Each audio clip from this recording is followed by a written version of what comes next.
Right, now before we begin this week's video, Ladles and Jelly Spoons, we need to talk about this. Don't we, lad? Yes, we do. I mean, it wasn't good enough, were it, really? No. No, it wasn't. I mean, you've let me down. You've let Keith down.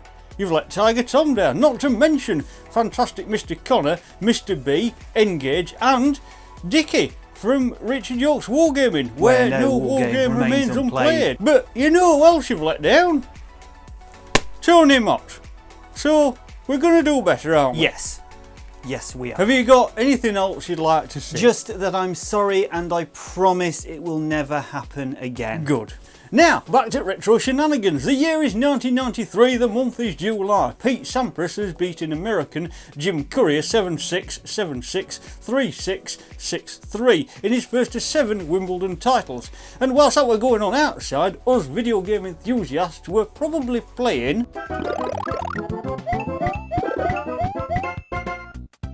Super Mario All-Stars, a compilation of platform games for the SNES. It contains remakes of Nintendo's 4 Super Mario games released for the NES and the Famicom Disk System. Super Mario Bros. From 1985, Super Mario Bros. The Lost Levels from 1986, Super Mario Bros. 2 from 1988, and Super Mario Bros. 3 also from 1988. As in the original games, players control the Italian plumber Mario and his brother Luigi through themed worlds, collecting power-ups, avoiding obstacles and finding secrets. The remakes feature updated graphics, including the addition of parallax scrolling, music, modified game physics and bug fixes.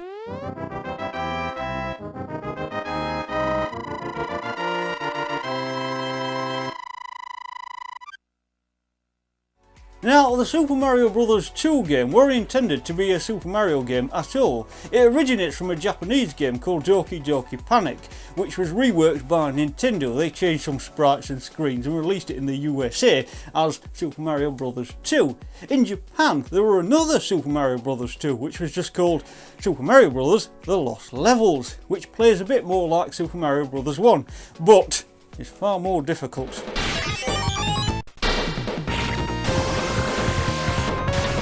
Shinobi 3 Return of the Ninja Master, released in Japan as Super Shinobi 2, a hack and slash platform game developed and published by Sega for the Sega Mega Drive/Genesis. It is the direct sequel to the previous Revenge of Shinobi.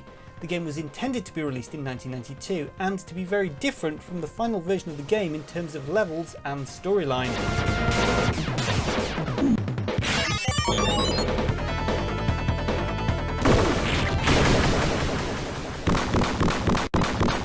Right, now did you know that the original UK release went back to drawing boards for a few extra tweaks, and as a result we got the horse riding and the surf sub level. July 1998 now, a month that very sadly saw Danielle Bunton-Berry, designer of Mule and 7 Cities of Gold, pass away. But it also saw Harry Potter and the Chamber of Secrets, the second book in the series, published and released in the UK.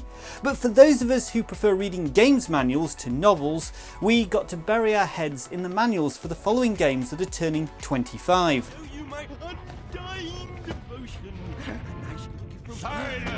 Heart of Darkness, a cinematic platform video game developed by French developer Amazing Studio for the Sony PlayStation and Microsoft Windows. A Game Boy Advance port were announced in 2001, but it were never released. The game places players in the role of a child named Andy as he attempts to rescue his dog who has been kidnapped by shadow-like spectres.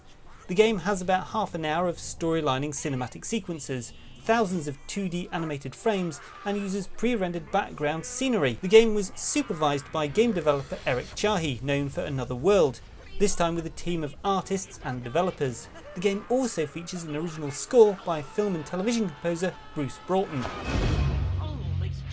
Master, the boys in your kingdom. Get him! The game is completely unrelated to the Joseph Conrad novel of the same name.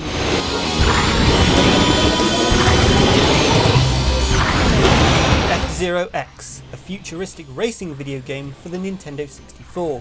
Developed by Nintendo's EAD division, it is a sequel to the original F-Zero from 1990. It is the first F-Zero installment to have 3D graphics. The game has a steep learning curve and its gameplay experience is similar to that of the original. F-Zero X introduces the ability to attack other racers. a death race mode, and a random track generator called the X Cup. In Death Race, the player's objective is to rapidly annihilate or pass the other 29 racers, and the X Cup generates a different set of tracks each time it's played.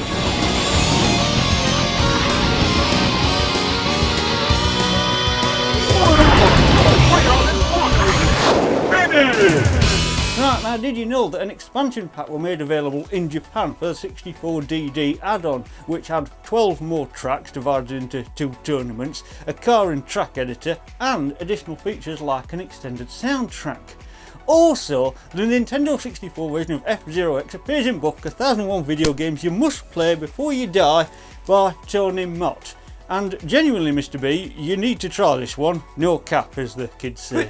But who is Tony Mott? You know, for those of us who might not have necessarily been paying attention. Well, let me tell you, our Tony is the editor-in-chief of Edge magazine, and it's a bloody good read, let me tell you that. Oh, yes. Just go and grab yourself a coffee. Right, but if you're not into reading, you know, because it's not for everyone, I can highly recommend checking out some of the other retro video game videos here on Kohigh Mathy's YouTube channel. I'd probably avoid the Dino Crisis 3 retro review there. Retro reviews, roundups and retro rules. We're all about retro gaming here at the Orbital Broadcast Bunker. Yes, Britain's first and only airborne subterranean studio, don't you know? It's bloody hard to get anything delivered here. So, if you enjoy the videos that we make, please do like, comment and share them out to help us grow our little spot here on YouTube. But if you need more convincing, let's get back on with the Retro Roundup. We have reached July 2003 now, a year that saw Roger Federer beat Australian Mark Philippoussi 7-6, 6-2, 7-6 for his first Grand Slam title at Wimbledon. But for us retro gaming enthusiasts who 20 years ago didn't like the idea of, you know, touching grass, we were being mesmerised by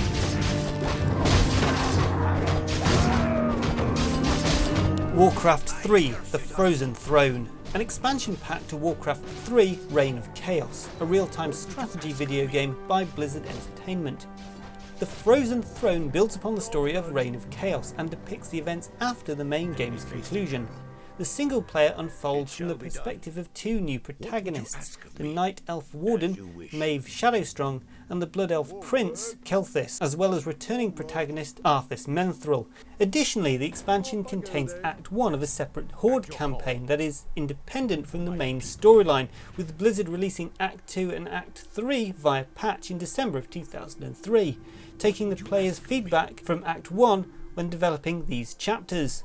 The expansion adds new units, buildings and heroes for each faction, 2 new auxiliary races, 5 neutral heroes, with 3 more later added via patches, as well as a number of tweaks to the gameplay and balancing. C units were reintroduced which were absent in Reign of Chaos, and Battle.net multiplayer was expanded by the addition of clans, automated tournaments and new maps and custom scenarios.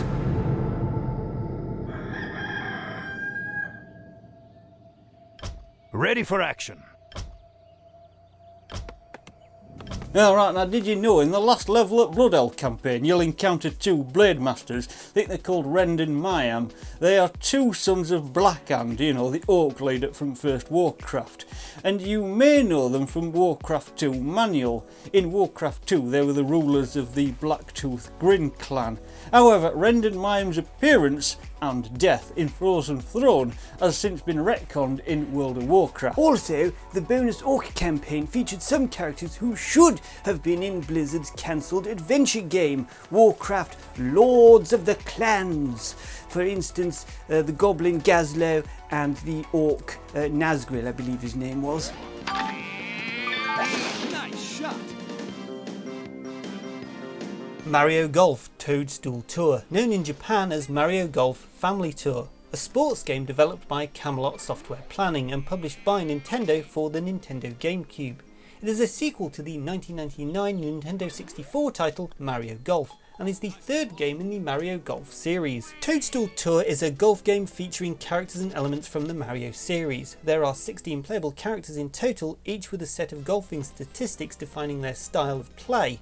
The main game mode involves players competing in tournaments to obtain new features, although there are alternative modes consisting of a training session and variations of the golf format, including ring attack, requiring the players to hit a ball through rings of varying size whilst remaining on or under par. The game also features connectivity with Mario Golf Advance Tour using the Nintendo GameCube Game Boy Advance cable.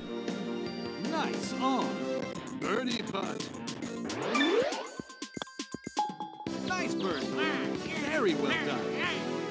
Now, did you know that Mario Golf Toadstool Tour is the first Mario game to feature Mario and Diddy Kong together? Because Diddy Kong were originally owned by Rare, because they made the Donkey Kong Country series. In those games, the Rare logo is visible on Diddy Kong's cap. Now, Nintendo bought the rights to the character, and he appears in this game, and the Rare logo has now been replaced with the Nintendo logo. We have reached July 2013 now, and since there is a strong tennis motif running through this video for some reason, I thought you might like to know that July 2013 saw Andy Murray beat Novak Djokovic 6-4, 7-5, 6-4 to become the first British man to win a Wimbledon title since 1936. But of course, us video game fans were more interested in the following games That aren't, strictly speaking, retro yet, but are celebrating their 10th birthday. and that might surprise you. Oh, before you kick off, you might like to know that July 2013 marks the 10th anniversary of the Nvidia Shield, a range of gaming hardware including the Shield Portable, Shield Tablet and Shield Android TV.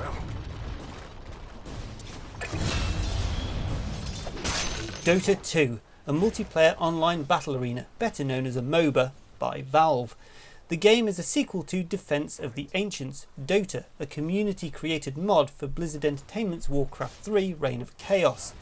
Dota 2 is played in matches between two teams of 5 players, with each team occupying and defending their own separate base on the map. Each of the 10 players independently controls a powerful character known as a hero, but all have unique abilities and differing styles of play. During a match, players collect experience points and items for their hero to defeat the opposing team's heroes in player versus player combat. A team wins by being the first to destroy the other team's ancient, a large structure located within their base.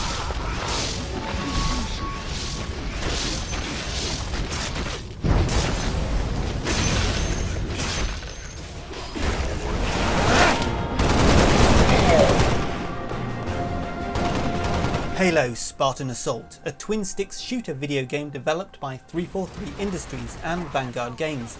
Part of the Halo Media franchise, the game was released for Microsoft Windows and Windows Phone platforms. The game was subsequently released for the Xbox 360, Xbox One, Steam and iOS. Halo Spartan Assault is set between the events of Halo 3 and Halo 4. Players control the human soldiers Sarah Palmer and Edward Davies as they fight a new splinter faction of the Alien Covenant. The game launched with 25 single-player missions and additional campaigns released as downloadable content.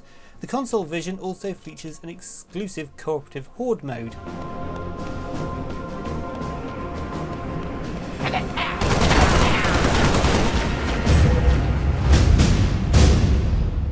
See, now, wasn't that better than whatever that was? Yes, it is nice to be back in the studio, back in front of the camera, talking about retro video games properly. Aye, and you better make sure you keep it up because you know what happens if we have another slip up, don't you? Hello and welcome to Badger Watch here on Kohigh Mathy's YouTube channel.